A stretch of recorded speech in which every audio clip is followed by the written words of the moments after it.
Tidak ada yang lebih bermakna dan berharga daripada kesihatan kami sekeluarga.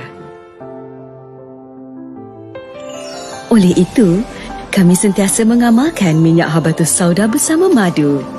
Titisan khasiat anugerah semula jadinya cukup membuatkan kami senyum bahagia. Minyak habatus sauda dan madu Kyrgyzstan keluaran Olive House.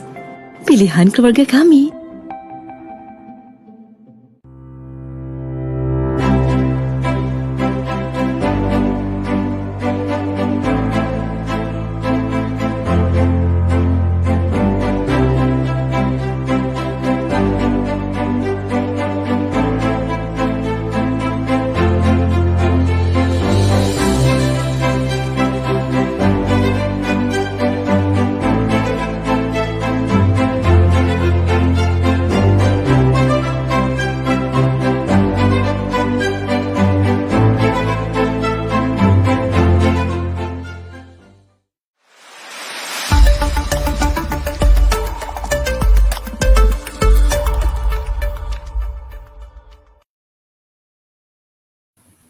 Ya, Assalamualaikum warahmatullahi wabarakatuh. Selamat malam, salam sejahtera kepada rakan-rakan saya yang mengikuti saya dalam Facebook Live ini.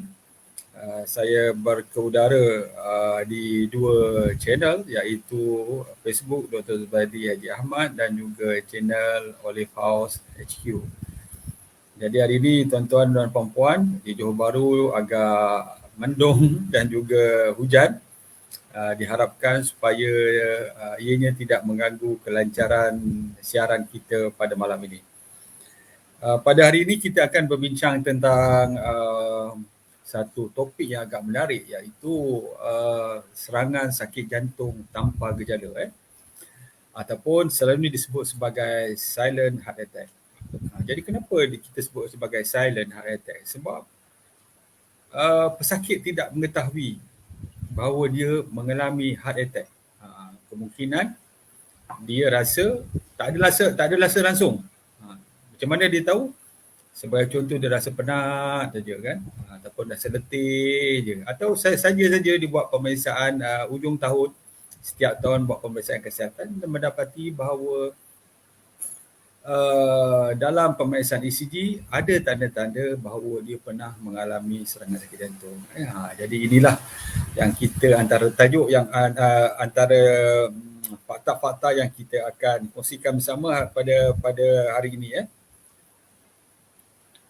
Okey, kita belum ramai lagi rakan-rakan kita yang berada di channel ini. Jadi kita teruskanlah perbincangan kita berkaitan dengan serangan sakit jantung. Seperti yang mana kita ketahui bahawa serangan sakit jantung ni, tuan-tuan dan puan-puan, kalau saya baca buku teks dulu, 25 tahun yang lepas, 30 tahun yang lepas, heart attack ni selalunya berlaku pada orang tua. Umur 65 dapat heart attack, 70, 80 dapat heart attack. Tetapi sekarang ni serangan sakit jantung ni berlaku di kalangan orang yang muda. Satu data yang agak menarik daripada National Cardiovascular Disease Database, Acute Coronary Syndrome. Ini registry tahun 2014 hingga 2015 menunjukkan bahawa orang Malaysia mengalami serangan sakit jantung pada usia yang lebih muda berbandingkan dengan di negara-negara yang membangun. Average dikatakan antara 58.6 tahun. Sementara di negara-negara yang telah membangun, developed countries ni, 68 tahun. Jadi maksud dia secara puratanya, orang Malaysia ni 58.6 tahun. Umur dia kira 58 gitulah. Dia dah ada serangan attack. Kebanyakannya berbanding dengan orang-orang yang berada di negara-negara yang dah membangun, iaitu berusia lebih kurang 68 tahun. Jadi itulah yang menunjukkan bahawa orang Malaysia ni dah semakin muda. Dan saya percaya bahawa apabila kita mendapat berita daripada Facebook, rakan-rakan yang berkongsikan info, dan juga daripada WhatsApp, grup WhatsApp, ada di antara rakan-rakan kita yang berusia 40-an. 45, 46, 43 yang dah mendapat serangan sakit jantung. Ini satu pola kesihatan yang agak berubah yang mungkin mengejutkan. Kalau sebab seperti saya cakap tadi, kalau buku teks selalunya berusia 60 tahun, tetapi orang Malaysia ni umur 58 tahun dah secara puratanya. Dan ada yang lebih muda daripada itu. Itu yang pertama. Dan juga kita nak juga ketahui berapa ramai ataupun dari segi puratanya. Maksud dia kalau contoh 100 orang yang meninggal dunia dalam setahun, berapa ramaikah orang yang meninggal dunia akibat serangan sakit jantung. Ini satu data yang menarik untuk saya kongsikan, iaitu data ni diambil daripada, saya tengok nanti, daripada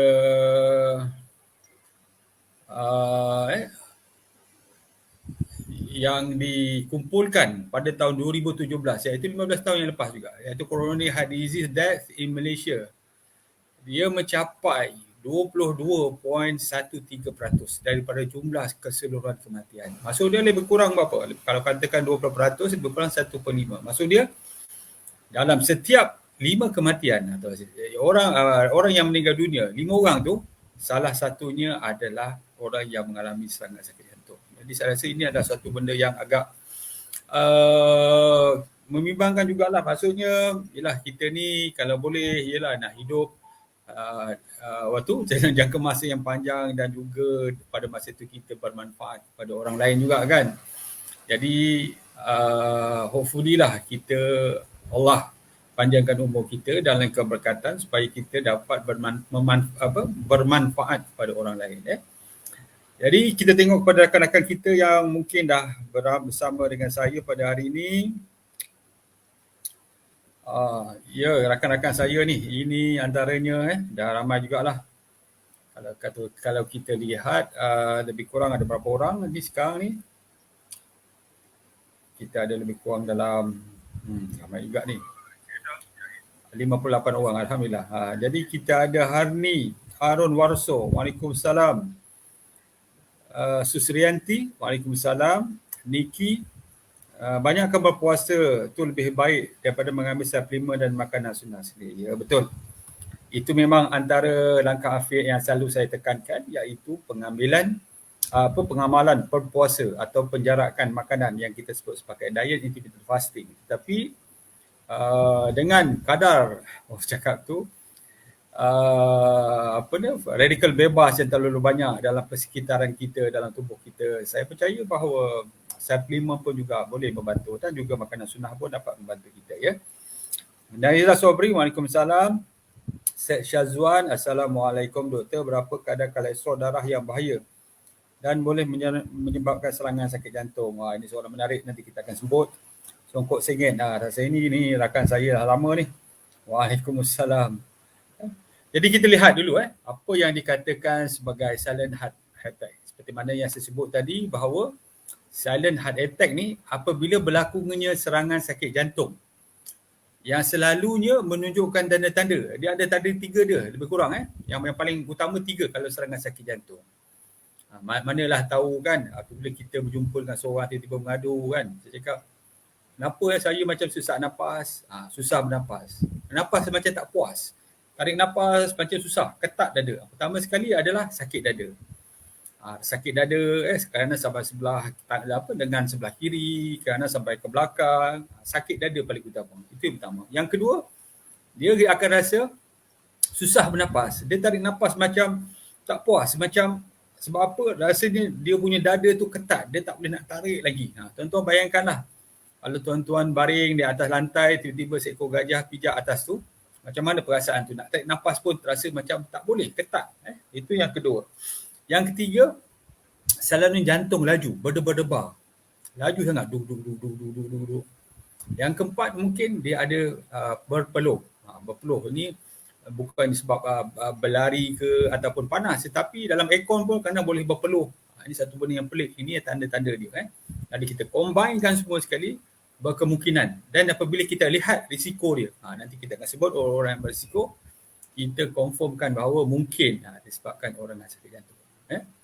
Jadi orang yang mengalami serangan sakit jantung yang kita panggil silent heart attack ni adalah orang yang tidak menunjukkan dia ada beberapa tu, antaranya ialah pertama sekali dia tidak menunjukkan langsung tanda serangan sakit jantung yang klasik. Memang tak ada. Yang kedua mungkin dia menunjukkan sedikit saja. Tetapi dia bukannya yang klasik. Yang ketiga mungkin dia menunjukkan tanda-tanda yang tak berkaitan dengan jantung.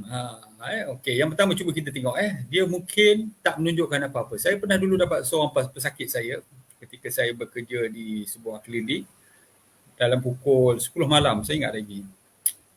Dia datang, dia kata, doktor saya mengalami gastrik dia kata. Gastritis lah maksud dia. Saya macam dah pandai dia mesti dah banyak kali dah kena gastrik ni, sebab tu dia boleh mendiagnose diri sendiri kan. Tapi memandangkan umur dia yang agak lebih kurang 60 tahun, lepas tu saya tanya ada diabetes, dia kata ada, tapi dia makan ubat pil je. Kemudian saya tanya dia ada darah tinggi, ada tapi tak berapa tinggi, saya tak makan ubat.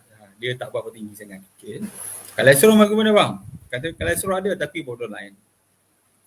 So saya memandangkan risiko-risiko ini bersama dengan umur dia, saya cakap apa kata kalau kita buat ECG. ECG ni untuk melihatlah pergerakan elektrik di dalam jantung kita. Dengan ini dapat mengesan jika ada serangan sakit jantung. Tapi dia kata tak perlulah doktor, saya tahu ini gastrik, saya dah biasa dah kena. Doktor bagi je ubat gastrik, nanti dia okey lah. Saya masa tu pun agak berbelah bagilah. Tapi disebabkan dia insist ataupun dia orang cakap tu berkeras nak sangat ubat gastrik, saya cakap boleh saya bagi, tetapi saya sediakan juga surat lah. Nanti mana tahu tengah malam tiba-tiba rasa lagi tak selesa, terus ke hospital. Jadi saya siapkan surat rujukan saya dah siap. Lepas tu surat ubat gastrik yang dia nak pun saya bagi. Masa tu tekanan darah pun memang agak borderline saja. Lepas tu gula pun tak berapa tinggi. Lepas tu sebab dia dah tak nak buat ECG, mungkin dia faktor kos dan sebagainya, tapi buat ECG pun selalunya tak mahal, lebih RM30 saja. Jadi dia tak nak, saya tak boleh paksa. Pasien pun ramai. Saya bagi surat rujukan, bagi ubat gastrik seperti mana yang ada kendaki. Dan ubat surat rujukan ni sebagai satu orang cakap tu, kalau ada masalah terus pergi ke hospital, jadi tak perlulah datang balik ke klinik nak minta rujuk, minta surat dan sebagainya, boleh terus daripada rumah. Dan besok pagi berlakulah apabila anak dia datang ke klinik memberitahu bapa dia telah meninggal dunia akibat serangan sakit jantung. Ini tanda-tanda yang kita sebut sebagai silent heart attack, yang mana pertama sekali orang kadang-kadang tak menunjukkan sebarang tanda yang klasikal. Yang kedua, dia menunjukkan tanda-tanda yang sedikit saja, mungkin rasa tak selesa kat dada, lepas tu perut mungkin rasa berangin, perut rasa tak selesa. Itu tanda-tanda yang kita panggil non-klasikal, dan juga kemungkinan tak menunjukkan tanda-tanda yang tidak berkaitan, rasa macam lemah, rasa macam pening. Saya dulu pernah dapat seorang tu meninggal di dalam klinik. Dia suka bernampas lah di dalam kereta, jadi saya cakap bawa ke klinik supaya kita boleh bagi rawatan. Jadi staf saya dan beberapa orang kat situ membantu masukkan pesakit di dalam klinik. Dan bila sampai klinik, saya tengok rupanya dia dah meninggal dunia. Muka dia dah pucat, tangan dah sejuk. Muka dah putih dah macam kain dah. Putih dah. Lepas tu saya periksa jantung dah tak berdegup, pernafasan dah tak ada, anak mata pun dah dilated, dah bulat besar. Jadi saya pronounce ataupun saya mengistirahkan dan meninggal dunia. Tapi bila saya tanya kepada isteri dia kata siang tadi dia berjogging. Kemudian sebelum maghrib tu dia dah balik rumah, dah mandi semua, dia rehat. Lepas tu dia kata dia tengok TV. Masa tengok TV tu lah dia rasa macam kelihatannya macam tak, orang cakap tu tak selesa, rasa macam nak tidur. Lepas tu bila nampak macam tak selesa nak tidur tu, isteri panggil-panggil dia macam tak menjawab. Jadi isteri dia pun minta pertolongan daripada jiran-jiran bawa dia ke klinik. Jadi bila klinik tu saya tengok memang dia dah tak ada. Ini tu contoh silent heart attack yang mana ada beberapa orang yang berisiko. Jadi sebab tu kita kena masuk. Dan seperti mana saya beritahu tadi, orang di Malaysia dia punya purata ataupun kebarangkalian untuk mendapat serangan sakit jantung lebih muda berbanding dengan negara-negara yang maju. Dan kematian, apa kata tu, kadar kematian dia adalah lebih kurang 22 point berapa 6 tadi peratus, ataupun lebih kurang 1/5 daripada 5 orang, seorang adalah pesakit yang mengalami serangan sakit jantung. Jadi itulah tanda-tanda kita punya introduction berkaitan dengan ini. Jadi kita tengok pada rakan-rakan kita yang mungkin dah berkongsi pengalaman dan sebagainya. Okey, Ani Fitri, Waalaikumsalam. Muhammad Ridwan, Waalaikumsalam. Berapa kuantiti sayur dan buah-buahan yang diperlukan makan setiap hari? Seberapa banyak yang boleh, tuan? Ini soalan yang menarik. Berapa banyak kuantiti sayur yang perlu dimakan setiap hari? Kalau tanya saya, seberapa banyak yang boleh? Itu yang paling bagus. Tetapi sekurang-kurangnya dikatakan 3 kali hidangan. 3 kali hidangan tu maksud dia mungkin breakfast, mesti ada sedikit sayur atau buah. Tengah hari ada bakit sayur dan buah. Makan malam pun ada sayur dan buah. Lepas tu berapa banyak? Berapa banyak ni dikatakan, kalau katakan buah-buahan itu ataupun sayur-sayuran itu tidak dimasak, paling bagus adalah lebih kurang macam 2 cawan. Contoh bayangkan 2 cawan, kita tak sayur dalam tu, rata dia, atau kita senduk lah, senduk membukit. Membukit tu 2 senduk. Itu yang paling terbaik sekali. Yang paling terbaik. Itu secara mudah lah untuk ingat. Berapa banyak? 2 senduk. 2 senduk buah ataupun sayur, itu yang paling bagus sekali. Waalaikumsalam. Puan Laila Ibrahim. Waalaikumsalam. Nabila Huda. Waalaikumsalam. Yusuf Yus. Waalaikumsalam. Doktor, SVT bahaya tak risiko? Yes. Supraventricular tachycardia. Supraventricular tachycardia atau SVT ni adalah degupan jantung yang laju. Dia laju melebihi yang normal. Kalau normal pun mungkin nak menentukan sama ada dia SVT dan ataupun tidak. Selalunya kita orang yang sihat ni, kalau dia melakukan pergerakan fizikal, dia bersenam dan sebagainya, degupan jantung akan laju lebih daripada 100. Itu normal. Kadang-kadang mencecah 120 kalau dia berlari dan sebagainya. Tetapi bila dia rehat, dia akan turun balik. Itu yang normal. Tetapi orang yang mengalami SVT ni, degupan jantung terus meningkat lebih daripada 120 dan tak turun-turun langsung. Itu yang bahaya dia. Sebab apa? Sebab jantung kita ni, dia memerlukan degupan yang sempurna. Dia kontrak, dia mengecut, dia rehat. Macam ni kan. Tetapi apa bayangkan, kalau kata contoh terlalu laju, dia tak sempat nak mengecut. Dia dah, ibarat macam kita pukul telur tau. Pukul telur, dia dah begitu. Jadi darah yang berada dalam jantung ni, dia boleh membeku. Itu bahaya dia, dan dia boleh pergi ke tempat lain, di paru-paru, di otak menjadi stroke, pergi ke saluran ginjal mendapatkan kegagalan fungsi ginjal dan sebagainya. Itu sebab tu dia bahaya SVT ni. Sebab tu kalau katakan dia dah sampai seorang tu rasa macam tak boleh bernafas, sampai cepat penat, tak turun-turun, ni sangat berbahaya. Dapatkan rawatan supaya degupan jantung tu dapat diturunkan sikit. Okey, Adi Osman, Waalaikumsalam. Jamil Jamaluddin, salam doktor. Macam mana nak bagi jantung sihat untuk mengelak sakit jantung? Baru-baru ini kawan saya menemui penciptanya. Dulu dia sangat besar. Bila diet kurus turun sampai 60 kilo loss. So dia dah turun 60 kilogram lah. Baru-baru ini dia sesak nafas dan terus meninggal dunia. Inilah antaranya masalah yang saya komen sikit lah. Sebab tu kesihatan kita ni sebenarnya kadang-kadang kita ingat kita sihat kan. Tetapi yang paling penting kita membuat screening. Kita membuat pemeriksaan. Dia macam kereta kita tuan-tuan. Kereta baru kan. Kadang-kadang kita tengok dia cantik, lawa, bersih. Tapi kita tak tahu mungkin ada short circuit dalam tu kan. Bateri dia mungkin dia tak berfungsi dan sebagainya. Sebab tu kena membuat pemeriksaan. Kalau ada masalah sikit terus membuat pemeriksaan supaya apa? Supaya di tengah highway nanti bila kita tengah bawa laju dia tidak mati. Takut dia tengah laju dia tiba mati, kita pun dah tentu mengalami kemalangan. Sebab tu walaupun sihat kita hendaklah membuat pemeriksaan. Sebab tu saya mencadangkanlah umur 45 tu, 45 ke atas tu dah kena buatlah sekurang-kurangnya setahun sekali. Jika ada masalah, mungkin 6 bulan sekali atau mungkin 4 bulan sekali. Contoh dia tengok kolesterol dia tinggi kan. Buatlah 4 bulan sekali atau 6 bulan sekali. Tetapi kalau normal, semua normal, sihat, buat setahun sekali. Begitulah jadi kita akan bincangkan bagaimana mendapatkan jantung yang sihat, tetapi kita teruskan juga dulu dengan kita punya perkongsian ni bimbang tak sempat dihabiskan.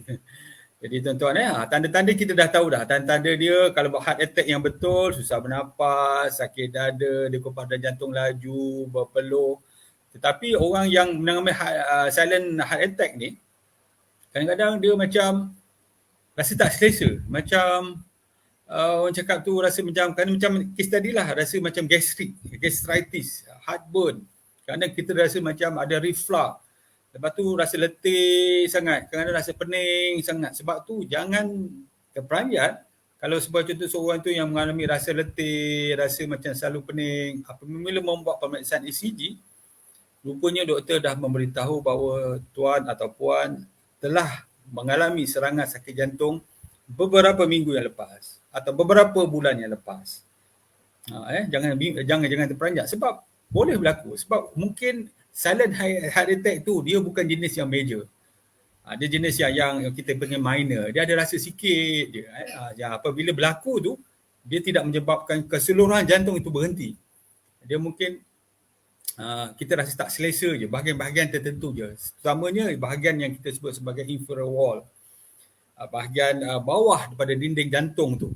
Yang itu yang menyebabkan kadang rasa macam gastrik, tak selesa dan sebagainya. Kadang-kadang bila dah lama, jantung kita dah mengalami masalah sedikit, kita akan rasa cepat penat, cepat letih, lepas tu rasa pening, sebab oksigen yang dibawa oleh darah tidak pergi ke tempat-tempat yang tertentu. Jadi siapakah yang berisiko? Ni kita nak sebut sikit ni. Jadi sebab tu nanti jangan sampai pula ada orang berusia 21 tahun, sihat walafiat. Doktor, saya ni ada rasa serangan sakit jantung lah doktor. Sebab tu kita nak tengok tu, kita tengok sama ada betul-betul dia ada risiko tak. Walaupun saya cakap tadi, kebanyakan tanda-tandanya dia agak tidak sama seperti serangan sakit jantung yang klasikal. Tetapi kita tengok dia punya orang cakap tu risk factor dia. Antaranya ialah orang yang merokok. Contoh dia berusia 35 tahun. Dia merokok. Memanglah dia punya orang cakap tu kebarangkalian rasa tak ada selesa tu mungkin disebabkan oleh heart attack. Yang kedua, diabetes. Diabetes ni bahaya sebab diabetes ni meningkatkan keradangan di dalam tubuh. Jadi orang yang ada kolesterol, ada diabetes lagi. Jadi yang ketiga adalah kolesterol.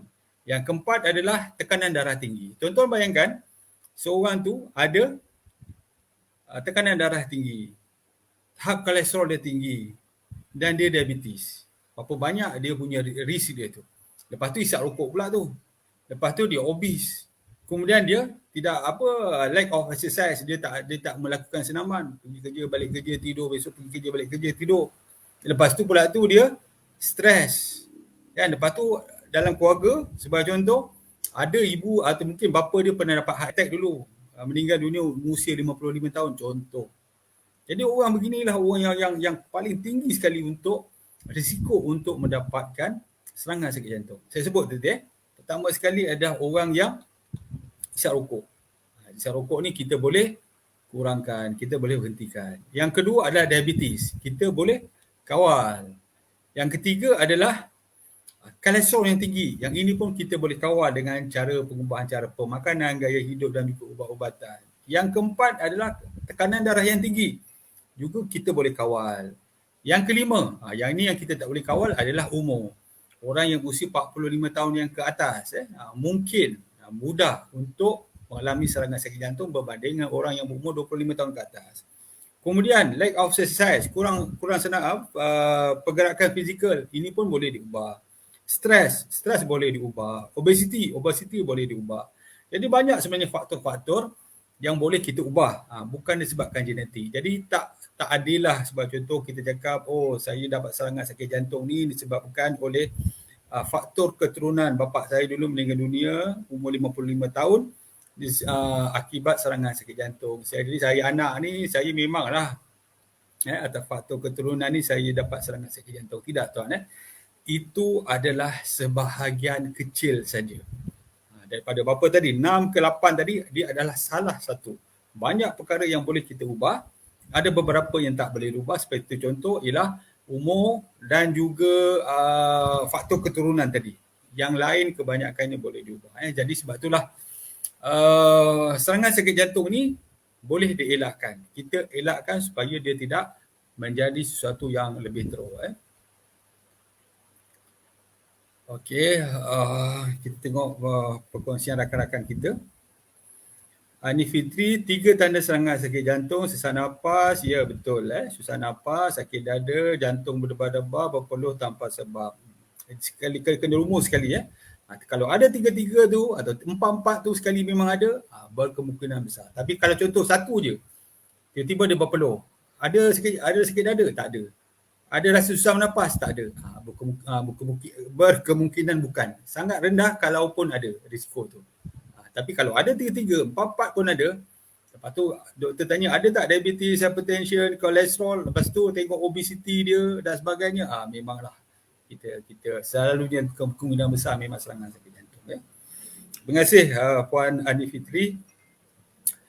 Murni, doktor macam mana nak ambil minyak zaitun dengan minum 1 kali 1 sudu atau campur dengan masakan? Jadi minyak zaitun ni tuan-tuan, yang ini yang kena nak sebut sikit ni, minyak zaitun. Minyak zaitun ni dia ada pelbagai. Dulu saya masih mula-mula kerja jadi doktor ni, saya ingat minyak ni bahaya. Rupanya bila banyak saya dah 25 tahun menjadi doktor ni, baru tahu bahawa tak semua minyak bahaya. Minyak yang bermanfaat adalah minyak yang kita sebut sebagai unsaturated fatty acid. Minyak tidak tepung. Sama ada mono ataupun poli. Itu memang fakta. Dah disebut dah banyak kali. Even sebagai contoh, saya bawa satu kajian yang dikeluarkan oleh daripada American Heart Association. Kajian yang dilakukan pada tahun, saya tengok sikit, pada tahun 2020, Mac 3. Dalam dia punya journal Circulation. Nama jurnal tu Circulation. Dia mengatakan bahawa olive oil consumption and risk of the cardiovascular, dan bila conclusion dia menyebut bahawa high olive oil intake and associated with a low risk of the cardiovascular disease and total cardiovascular disease in two large prospective cohort of US men and women. Maksud dia apa? Maksud dia pengambilan minyak zaitun yang tinggi adalah berkait rapat dengan risiko dapat coronary heart disease dan juga cardiovascular disease, iaitu stroke dan serangan sakit jantung yang rendah. Ini memang dah dia tunjukkan kajian ni memang dah terkenal. Memang pengambilan minyak zaitun ni adalah yang bagus. Cuma kita kena pilih, sebab minyak zaitun ni dia macam kualiti. Dia macam kita minyak kita kan. Ada minyak petrol, ada minyak diesel, ada minyak kapal terbang, ada minyak apa lagi. Untuk pergi ke angkasa mungkin menggunakan minyak yang berbeza. Sebab tu dia berbagai-bagai. Minyak zaitun yang berkualiti adalah yang kita sebut sebagai extra virgin. Apa maksud dia ialah apabila dia punya asid dia tu kurang daripada 0.8%. Yang kedua kita sebut sebagai virgin olive oil, kurang daripada 3%. Jadi maksud dia apa? Maksud dia, kalau kita nak menggunakan dia untuk kesihatan kita ambil yang kita panggil dia extra virgin olive oil cold press. Maksud dia perah dekat situ seolah-olah kita makan buah zaitun tu sendiri. Maksud dia satu sudu minyak zaitun ni mungkin sama dengan antara 10, 15, 20 biji zaitun. Kita ambil, dia perah 20 biji, dapatlah satu sudu minyak tu, kita minum. Ini saya telah mencubanya ketika berada di Morocco, di ladang pokok zaitun. Memang prosesnya di situ diperah, dan dia minyak tu memang rasanya kelat. Sebab apa? Dia ada antioksidan yang tinggi oleh kental, yang memang rasa pahit tetapi memang berkhasiat. Yang ini yang saya sebut. Jadi kalau untuk menumis ataupun untuk memasak, pilih yang kita panggil refine. Yang ini bagus, yang refine. Tetapi pada saya lah, kalau hendak menggoreng, gunakan minyak kelapa ataupun minyak sawit. Tetapi kalau contoh nak menumis, boleh gunakan minyak zaitun refine, low quality. Tetapi kalau kita nak untuk kesihatan kita, ambil 1 atau 2 sudu satu hari daripada extra virgin cold press minyak zaitun. Yang ini dia akan memberikan manfaat, insya-Allah.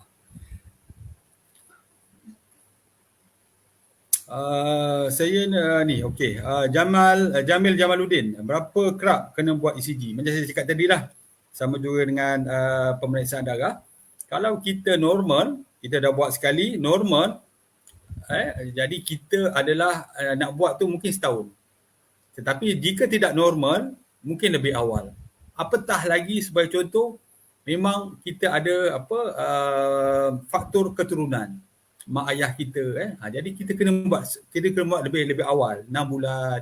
Kalau contoh kolesterol kita memang tinggi, kita dah start ubat, kita dah tukar gaya pemakanan kita kena buat 4 bulan sekali, lebih awal sikit tengok, supaya kadang-kadang kita tengok tu kalau 6 bulan tu dia terlalu lambat. Sebab apa? Kadang-kadang mungkin ubat tu tak berkesan, ataupun cara hidup kita ni, dia tidak mempengaruhi kita punya tahap kolesterol tu sendiri. Kita ingat kita dah jaga makan, contoh kan, tetapi kita banyak karbo sebenarnya. Refined karbo menyebabkan kolesterol kita tinggi. Dah tunggu setahun, saya takut yang tinggi tu dah mendap menjadi atherosclerosis. Itu yang bahaya. Sebab tu kalau tinggi, buat lebih awal. Kalau katakan normal, mungkin boleh buat setahun.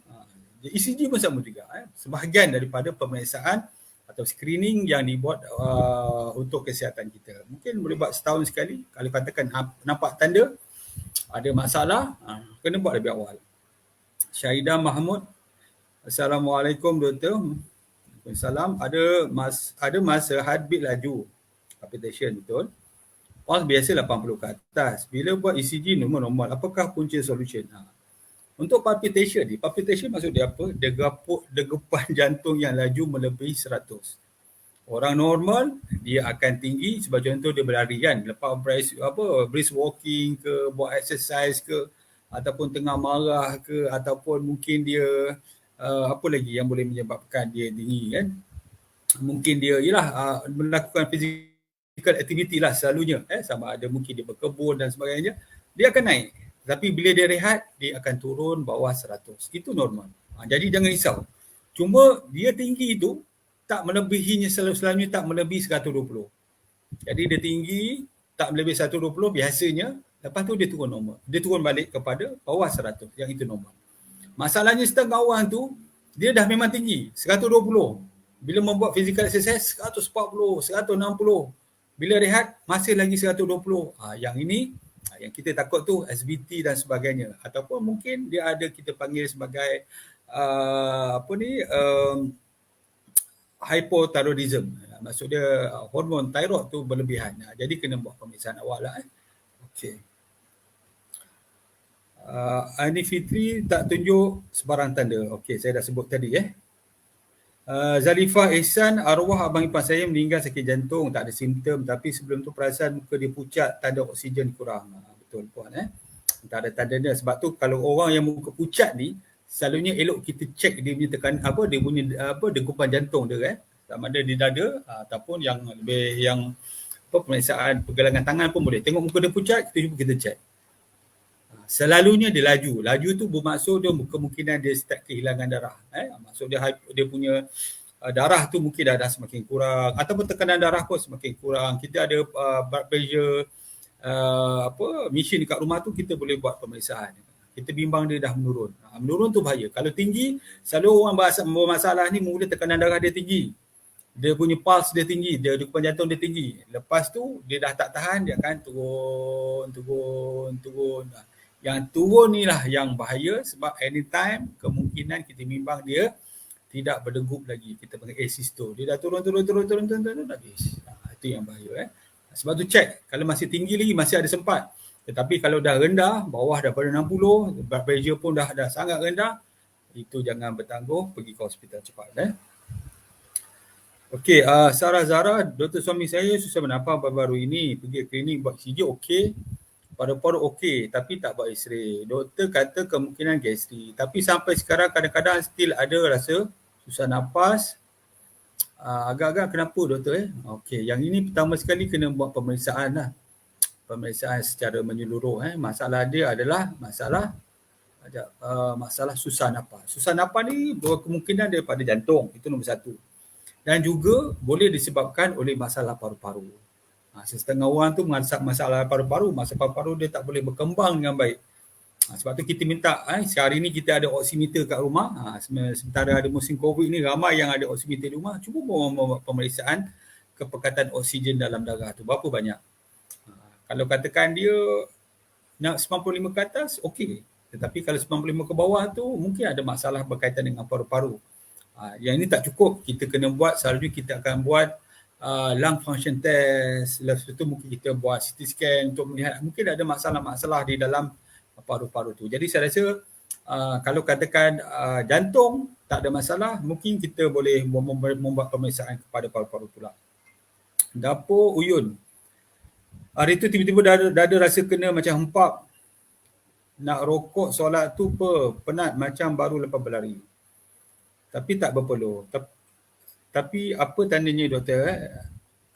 Dah setengah jam rasa begitu. Dia agak lama juga tu, setengah jam. Jadi masalahnya itulah apabila kita mengalami masalah yang sebegini. Macam saya cakap tu, kita tengok dia faktor dia. Faktor usia, faktor penyakit, faktor obesity, faktor apa lagi, stres, faktor tidak cukup tidur, faktor berbagai lagi.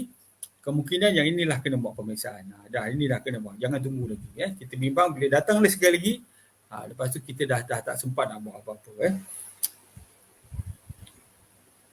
Okey, terima kasih Puan. Ini 2.6% mengalami serangan sakit jantung di Malaysia. Bukan gitu Puan ni. Maksudnya 22.6% kematian di Malaysia disebabkan oleh serangan sakit jantung. Maksudnya lebih kurang dalam 5 orang tu yang telah meninggal dunia, yang dah menjadi mayat dan jenazah, salah seorang tu adalah pesakit serangan sakit jantung. Itu maksud dia. Nabila Huda salah nak tanya kalau sakit tu dah ada. Saya dah baca tadi. Dan Ibrahim, arwah suami saya dulu tak ada tanda-tanda sakit jantung. Serangan 10 minit tercungap-cungap terus meninggal. Tidak menunjukkan tanda-tanda langsung. Yang tak menunjukkan tanda langsung, yang begitu mengejutkan saya. Sudah 24 tahun tapi masih terbayang saat masa arwah suami saya kena serangan sakit jantung. Ya Puan, ini satu pengalaman lah. Kadang benda ni berlaku secara tiba-tiba, secara mengejut. Kadang tak sempat buat apa pun. Dia tiba-tiba dia macam tolong, sesak nafas, lepas tu terus collapse, terus meninggal dunia. Ada macam tu. Saya dah lihat beberapa kes ni tu. Tiba-tiba je, itulah kadang-kadang kalau kita tengok kat YouTube, kadang orang tu sedang berjoget kan. Lepas tu tiba-tiba collapse. Ada yang tu tengah sembahyang, tengah sujud, tiba-tiba collapse. Jadi sebab tu benda ni berlaku secara mengejut. Sebab tu kita kena berhati-hatilah kalau kita ada masalah dan sebagainya. Dah ada tanda-tanda awal tu, mungkin kita kena lebih berhati-hati. Yang paling penting lakukan pemeriksaan. Fuziah Jaafar, Assalamualaikum doktor. Kalau denyut nadi bawah 60, adakah itu kaitan dengan masalah jantung? Ya, 60 ke bawah tu selalunya kita sebut sebagai bradycardia. Kita bimbang dia punya fungsi jantung tu dah menjadi lemah. Terutama orang tua, orang tua yang dulu pernah ada masalah darah tinggi, serangan sakit jantung, sekarang berusia 70 tahun, yang itu kita bimbang dia dah ada masalah fungsi jantung. Jadi bergantung pada umur jugalah tu. Saadia Azrai, Assalamualaikum doktor. Pendapat doktor tentang radang jantung selepas vaksin. Yang ini selalunya vaksin Pfizer kan. Tetapi belum dikonfirmkan lagi lah. Yang ini saya tak boleh nak beri komen panjang. Sebab saya pun tak ada data. Saya pun tak bergaji tentang masalah kesan sampingan vaksin ni. Yang ini kita kena ikutlah info-info yang diperolehi ataupun yang dikeluarkan oleh KKM. Saya pun tak berani nak sebut sebab saya tak ada data. Kalau saya ada data, walaupun mungkin bertentangan, saya berani cakap. Tapi saya memang dapat info memang antara yang memberi kesan sampingan yang lebih teruk adalah Pfizer. Itu je saya boleh cakap berbanding dengan yang lain. Tapi semuanya ada kesan sampingan, cuma Pfizer yang lebih teruk. Dan antaranya itulah yang disebut menyebabkan keradangan jantung. Okey. Ani Fitri, okey, terima kasih puan. Degupan jantung laju kita sebut sebagai takikardia. Kalau katakan lebih rendah daripada 60, kita sebut bradycardia. Aslinda Abdul Syukur, salam doktor dalam saya mengamal Olive House. Amal Olive House, Olive Oil. Olive House tu nama company puan. Adakah boleh ambil juga habatus sauda? Boleh. Boleh ambil dua-dua. Habatus sauda pun dikatakan sebagai immunomodulator. Maksudnya dia membantu meningkatkan daya tahan. Dia sangat-sangat bagus. Liza, selamat malam doktor. Suami saya mengalami 30% saluran darahnya blok. Apakah tanda untuk mengelakkan peratusan itu terus meningkat? Terima kasih. Selalunya doktor dah bagi ubat dah. Bergantunglah. Contoh disebabkan mungkin kolesterol dan sebagainya. Tetapi saya nak beritahu apa yang penting ialah sekarang ni dia ada trend yang mana orang yang kolesterol normal tetapi mendapat serangan sakit jantung. Jadi sekali orang kita ingat orang yang ada kolesterol tinggi dapat serangan sakit jantung. Tapi sekarang ni orang yang mempunyai kolesterol yang normal tetapi mendapat serangan sakit jantung. Ini disebabkan oleh keradangan dalam tubuh. Disebabkan oleh pertama sekali diabetes. Diabetes menyebabkan keradangan, hypertension, pengambilan trans fat, bukannya polyunsaturated atau monounsaturated, tapi trans fat, lemak yang berbahaya. Ini yang kita sebut tadi. Lemak ada lemak sihat dan lemak berbahaya. Lemak yang sihat adalah minyak zaitun, avokado, minyak ikan. Lemak atau minyak yang berbahaya ialah trans fat daripada penggunaan minyak yang digunakan, dipanaskan berkali-kali untuk menggoreng. Dia dah tukar struktur dia menjadi trans fat. Ataupun minyak yang ditukarkan menjadi margarine. Itu pun trans fat. Ataupun kita sebut sebagai creamer. Creamer pun disebut sebagai trans fat. Dan juga banyak lagi benda-benda yang sebagai contoh di trans fat ini digunakan dalam industri pemakanan, dalam proses food dan sebagainya.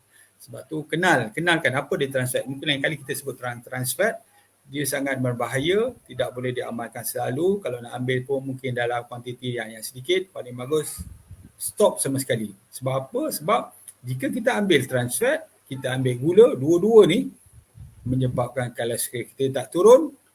Even kalau katakan kolesterol kita normal, masih boleh menyebabkan pemendakan kolesterol.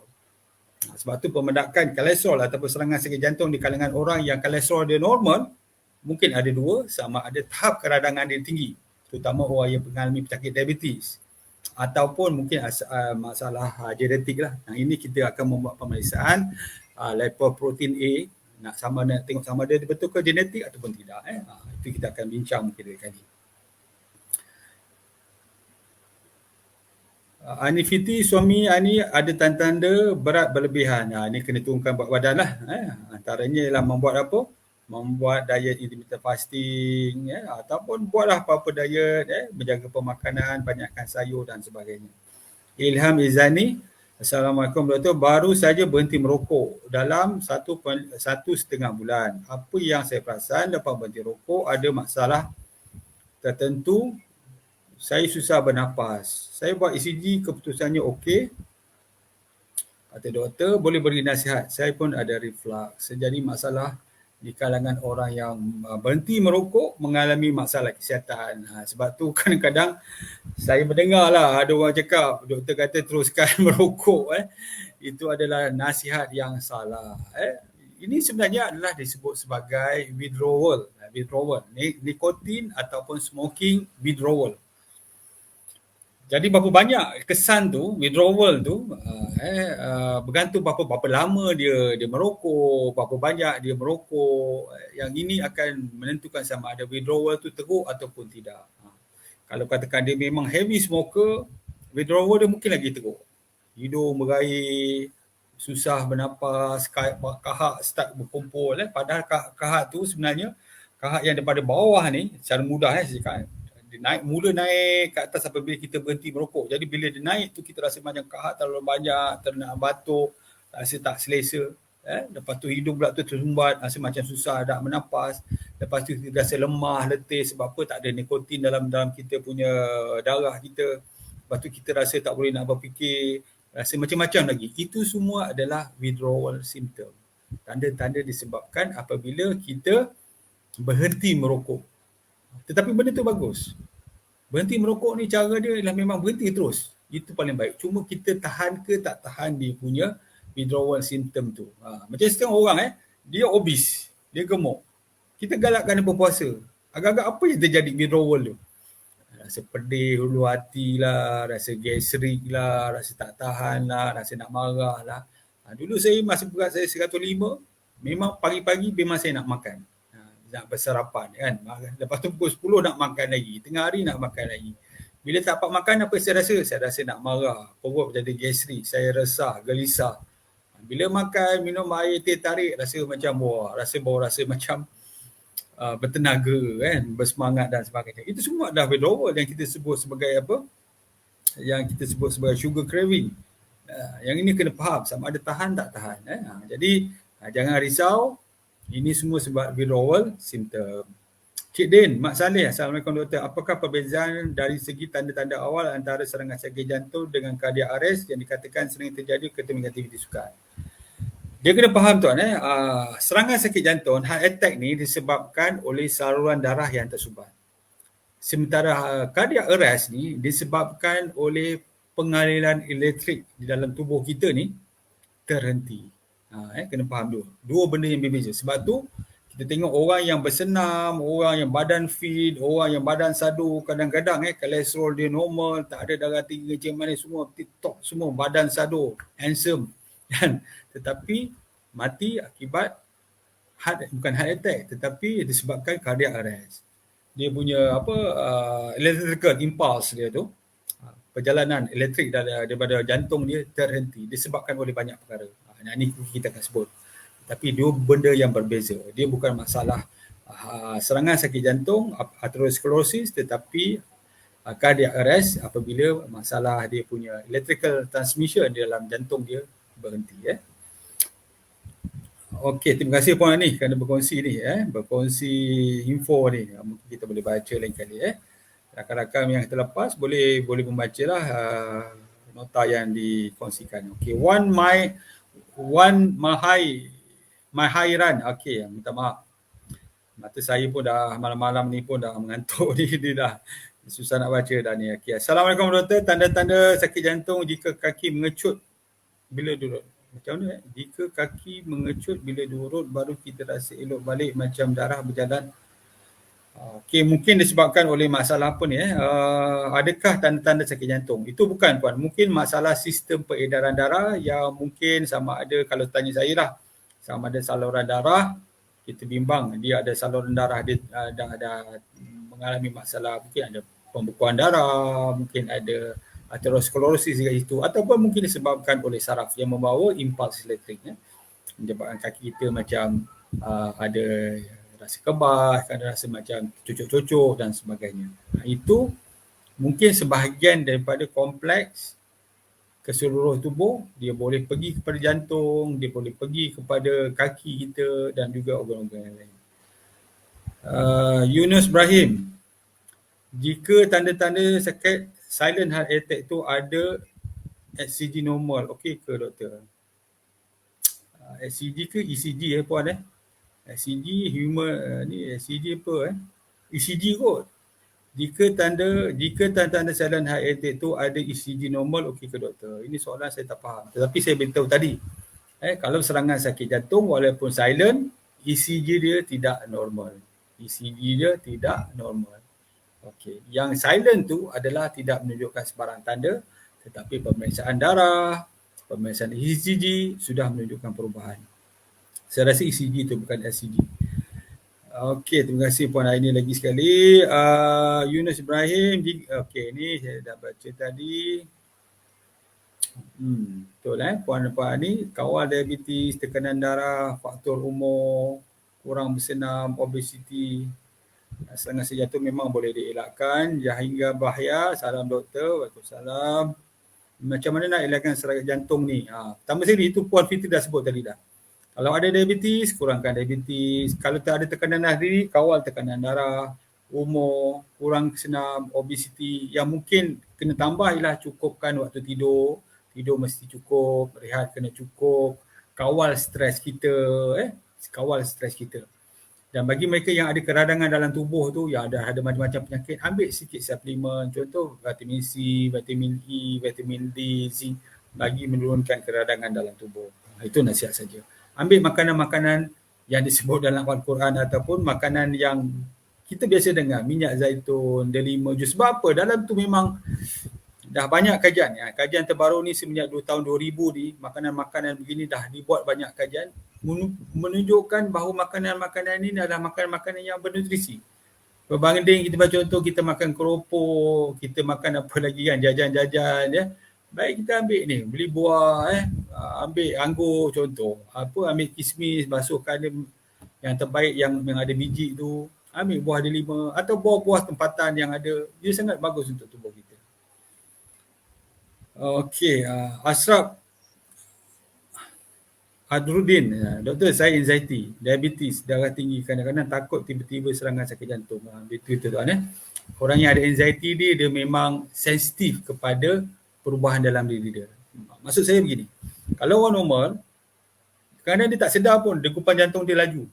Kadang-kadang saya sampai 100 pun, selepas saya orang cakap tu bersenam, kadang-kadang sampai 110, lebih daripada 100. Saya tak sedar pun, kecuali kalau saya bawa oximeter ataupun saya melihat degupan jantung saya pada pergelangan tangan. Tetapi orang yang anxiety ni, dia lebih sensitif. Degupan jantung dia boleh rasa, laju degupan jantung. Dia boleh rasa perut dia ada masalah. Sebab tu dia lebih tak selesa dan perut ada reflux. Dia orang anxiety ni memang sangat sensitif. Jadi dia, sebab contoh berita-berita yang pada orang biasa tu normal, contohlah kematian COVID pada hari ini adalah 350. Orang biasa dengar okey 350. Tapi orang ada anxiety ni dengar terus macam tak boleh tidur kan. Tegur ni aku ke orang yang seterusnya. Macam itu. Jadi dia memang sensitif dari segi perasaan dan juga sangat sensitif pada tubuh dia. Jadi apabila degupan jantung laju, ada rasa sakit tak selesa, memang fikiran dia memang ini heart attack ke, boleh menyebabkan kematian ke. Saya ada seorang lah kawan saya dulu berceramah dekat masjid, ustaz mengajar, tiba-tiba rasa tak boleh bernafas. Tak boleh nafas, terjatuh, orang ingat heart attack, hantar ke hospital, buat pemeriksaan semua normal. Memang dia kata memang dia ada anxiety dan juga panic attack. Yang itu Jadi insya-Allah lah makan makanan yang cakap tu yang bernutrisi, tukar minda kita, tukar minda kita, insya-Allah pelan-pelan dia akan tambah baik. Okey, doktor Ani tanya, doktor, sawan boleh ada kaitan jantung tak masa saya ni nak baca, nak memahamkan ni sebab ayat tu dia tak ada koma, tak ada apa kan, tak ada emosi ni. Susah. Sawan boleh ada kaitan dengan jantung tak? Masa jadi jantung berdebar. Sawan memang. Sawan tu berkaitan dengan lebih kurang dalam otak. Dia tak berkaitan dengan jantung. Tapi dia boleh menyebabkannya. Macam juga kita hari ni kita rasa nervous. Ada orang penting nak datang dekat jabatan kita. Kita nervous kan. Menteri datang contohlah kan. Kita pun nervous. Tengah tunggu dia pun kita rasa nak pergi bilik air je. Jantung laju je. Terutama department tu memang ada benda yang nak dilawati oleh orang yang penting tu. Jadi nervous je. Itu biasa tu, degupan jantung akan laju. Nur Aziah, Waalaikumsalam. Macam saya juga ni lepas second dose vaksin terus jadi berdebar jantung dan laju betul. Ada setengah tu mengalami rasa anxiety. Yang inilah kadang bila ada begini kena berbincang dengan doktor, berbincang dengan kaunselor supaya nak tengok sama dia betul-betul organik. Maksud dia menyebabkan masalah tu ataupun mungkin ada kita minda kerisauan kita.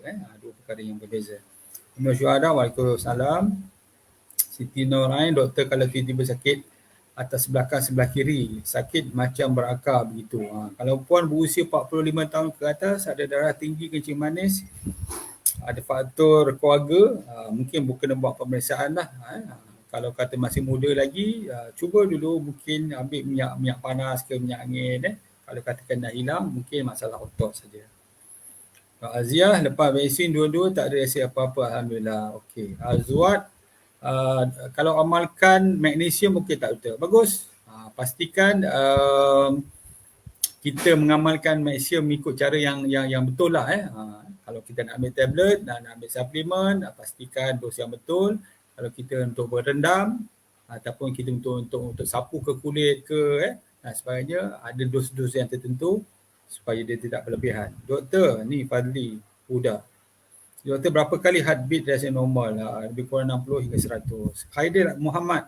Salam doktor, apa beza LDL dan LDL yang dioksidakan oleh gula? Mana yang lebih bahaya? Yang bahaya ialah LDL, oxidize LDL.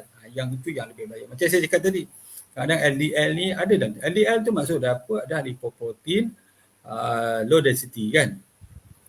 Jadi apa yang dia buat ialah dia akan mengeluarkan kolesterol yang disimpan dalam hati ke dalam, masuk ke dalam salur darah. Bila ada faktor-faktor inflammation, contohnya gula yang terlalu tinggi di kalangan pesakit diabetes, dia akan menjadi memendakkan. Yang itu yang lebih bahaya. Ya betul, Puan Ani, berhenti trans fat. Anissa, terima kasih berkongsi. Khairafik, doktor, adakah diet daif dapat mengurangkan serangan sakit jantung? Memang. Dia akan menurunkan berat badan kita. Dia akan menurunkan kita punya gula. Dia akan menurunkan kita punya kolesterol. Menurunkan tekanan darah. Risiko untuk dapatkan kanser pun menjadi kurang. Sangat bagus. Yang ini telah dibincangkan atau dibuktikan oleh Profesor Hidori Osomi daripada Jepun dan mendapat pengiktirafan Nobel Prize 2000, tak silap saya 2016. Dia dah terbukti dah. Memang bagus. Dia ada recycle. Bila kita tak makan, sel-sel yang dah teruk, yang dah tak berfungsi dengan baik, digunakan semula untuk menghasilkan sel-sel yang baru. Jadi sel-sel yang buruk ni dia lenyapkan. Jika dibiarkan, dia mungkin menghasilkan, menyebabkan penyakit-penyakit tertentu dalam tubuh kita. Yang ni kena buat perbincangan lah. Sebab kalau saya cakap macam itu, mungkin akan menjadi, cakap tu salah faham. Tetapi ada perbincangannya. Tuan-tuan boleh Google, boleh membaca dan sebagainya. Bagus IF ni. Saya turun berat badan daripada 105 sekarang lebih kurang 75 sekarang. 75. Daripada 105, 75, lebih kurang berapa kilo tu? 30 kilo. Ambil masa yang lama sebab saya tak buat secara intensif. Saya buat santai-santai je. Baju ni dulu tak muat. Sekarang dah longgar pula. Okey, Mariah Maidin Ismail. Assalamualaikum doktor. Mengapa kadang-kadang degupan jantung latih laju dalam 3-4 saat? Itu normal puan, jangan risau. Kadang-kadang disebabkan oleh masalah emosi, masalah terkejut, masalah marah. Atau mungkin kita dalam kadang cuaca panas pun kita akan degupan jantung akan menjadi laju. Jangan risau. As long dia turun balik kepada bacaan normal, itu tidak ada masalah. Nurul Amilin, Assalamualaikum doktor. Adakah kebas tangan tanda masalah? Mungkin disebabkan oleh masalah saraf. Masalah saraf saja. Ataupun mungkin juga disebabkan serangan sakit jantung. Jadi macam saya cakap tadi, membuat pemeriksaan jantung jika puan dah berumur 45 tahun ke atas, ada diabetes, hypertension, kolesterol, family history memang ada masalah serangan sakit jantung. Lepas tu obes, lepas tu mungkin puan stres, tak cukup tidur, ada mungkin kalau lelaki mungkin isap rokok, minum alkohol dan sebagainya. Yang ini faktor-faktor ni memang menjurus ke arah tanda-tanda awal serangan sakit jantung. Mungkin saraf dia dah start rosak. Begitulah. Tetapi kalau berusia muda lagi 35, hanya masalah saraf saja ya. Okey, terima kasih Puan Ani. Daniel Izida, Master Reload. Salam doktor, saya ada hyperthyroid. Bahaya tak penyakit ini? Dia bahaya jika tidak terkawal. Dia kalau terkawal, okey. Kalau tak terkawal, bahaya. Contoh dia apa? Dia menyebabkan degupan jantung yang laju. Menyebabkan kita tak boleh tidur. Menyebabkan mungkin kita akan rasa macam tak cukup bernafas. Mengganggu rutin harian. Ataupun cepat berpeluh. Makan banyak pun tak gemuk-gemuk. Itu tanda-tanda awal lah. Tanda-tanda mungkin hyperthyroidism. Yang ini jika ada tanda-tanda yang sangat buat pemeriksaan doktor bincangkan doktor sama ada perlu ambil ubat atau tidak. Salam doktor, makan Q10 macam mana? Bagus. Q10 pun bagus untuk jantung kita. Rima Hanida Rosli atau perlu buat stress test. Beza ECG, resting ECG kita sebut dengan stress test sebenarnya ECG juga tetapi ketika kita berlari. Maksudnya kita berlari dalam treadmill tu, dia akan pasangkan ECG, dia ada staging lah 1, 2, 3, 4, 5. 1 mungkin jalan santai, 2 mungkin laju sikit, 3 makin laju. Jadi kita nak tengok sama ada dia memberi kesan pada jantung. Saya pernah buat dulu sebelum saya pergi haji dulu, sebelum pergi umrah dulu, mungkin 10 tahun yang lepas. Saya tak lepas stage 3 sebab masa tu badan saya besar. Dia kata tak apalah sebab memang jantung tak ada masalah, cuma kaki yang tak kuat untuk berlari. Dia kata stage 3 okey lah, boleh stop lah. Sebab memang saya badan besar kan, bila dia berlari dia akan jadi cramp kaki, lutut kan. Lepas tu saya bukan jenis sportman sebab tu, memang kerja duduk je, jadi masalah. Jadi alhamdulillah turunkan berat badan, dia menjadi lebih baik. Ahlia Riza, doktor, kalau amalkan suplemen, perlu minum air kosong secujur muka. Kalau tak minum cukup 2 liter boleh efek. Sebenarnya, kalau tak cukup minum air, tak makan suplemen pun boleh jadi macam-macam.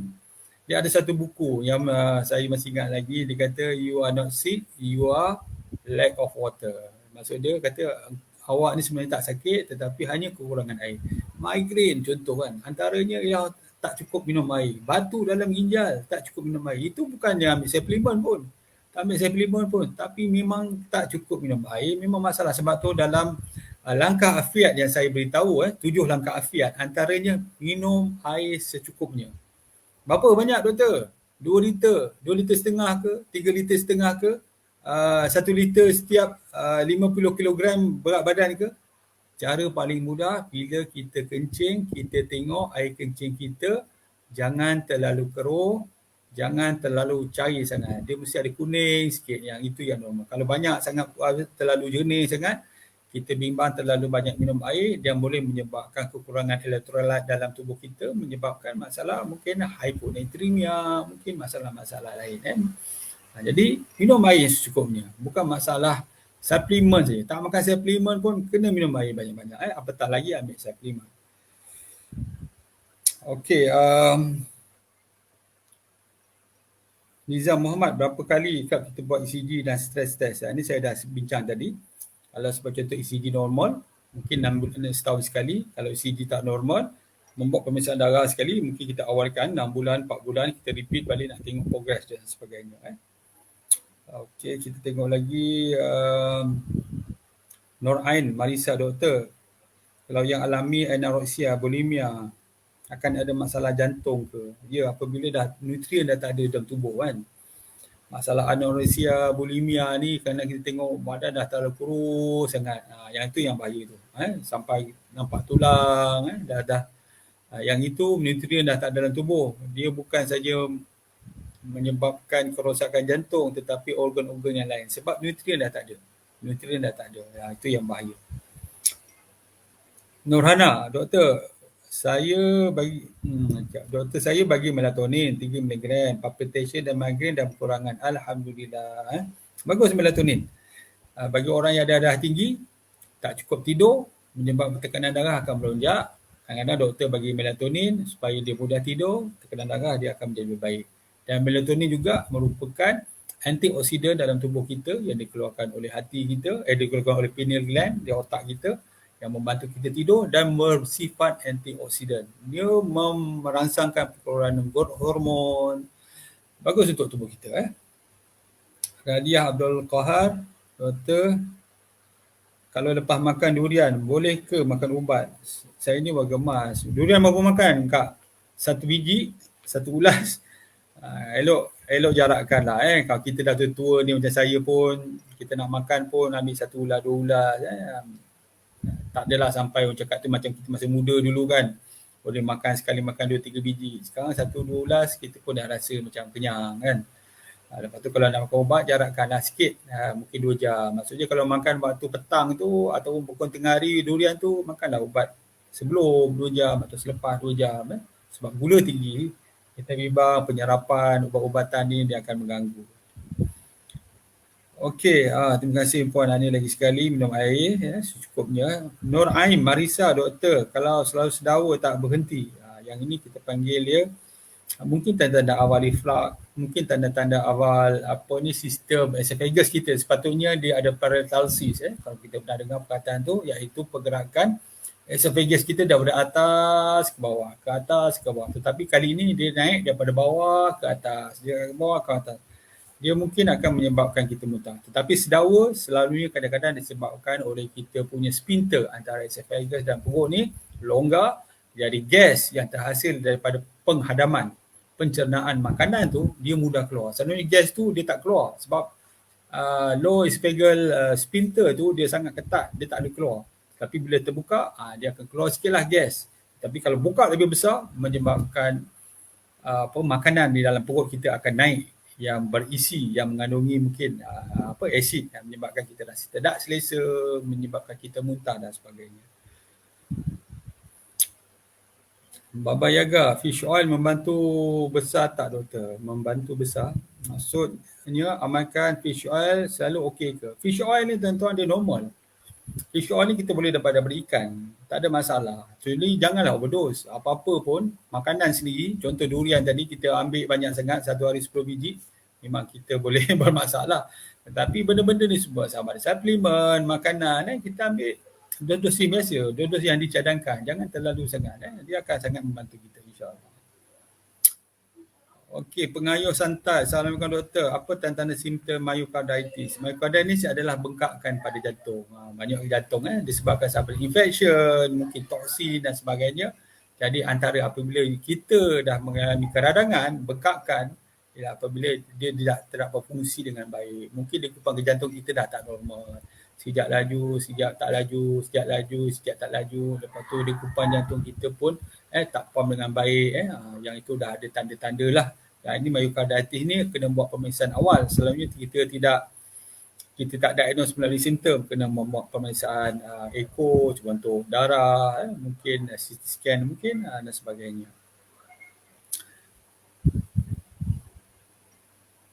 Myocarditis, bukan myocarditis.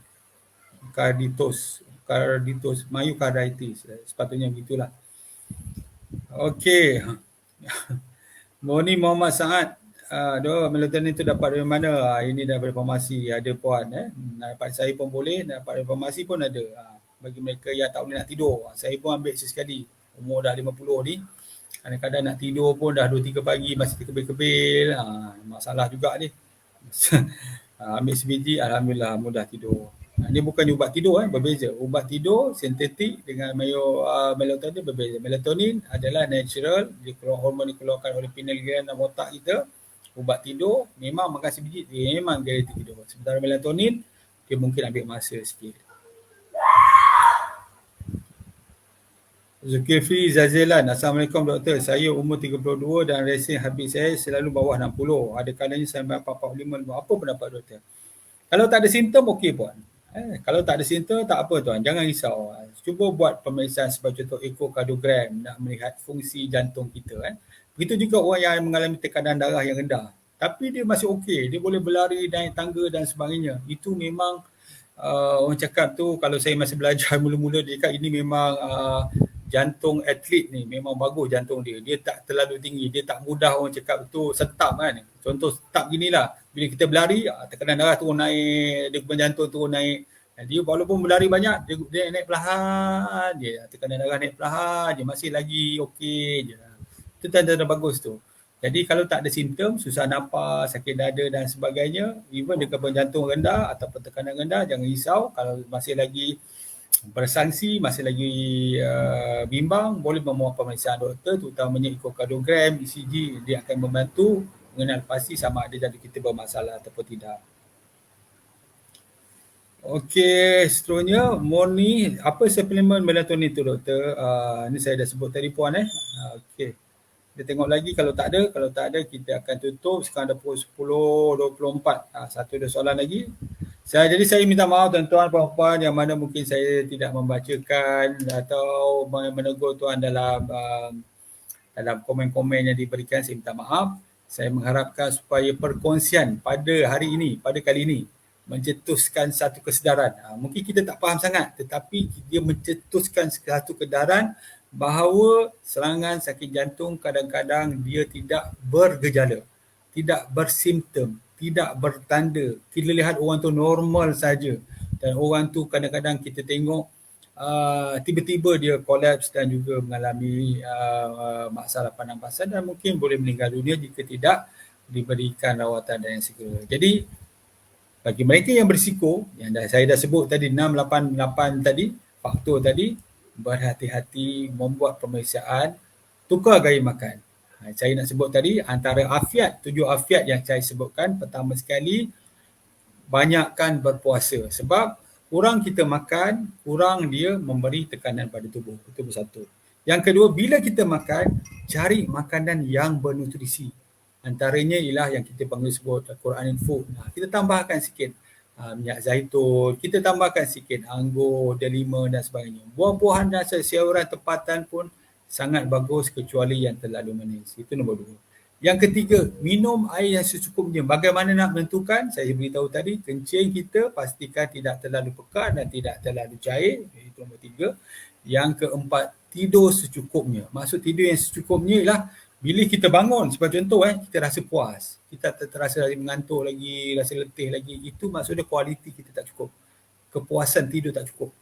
Kita kena pastikan kita tidur cukup, selalunya antara 7 jam, 8 jam, bergantung pada orang. Ada orang memang tidur dia sikit je. Sebab tu jangan risau kalau contoh mak ayah kita tidur 4 jam je. Tanya dia okey tak mak? Boleh mak bangun, okey, mak rasa segar apa? Jangan risau.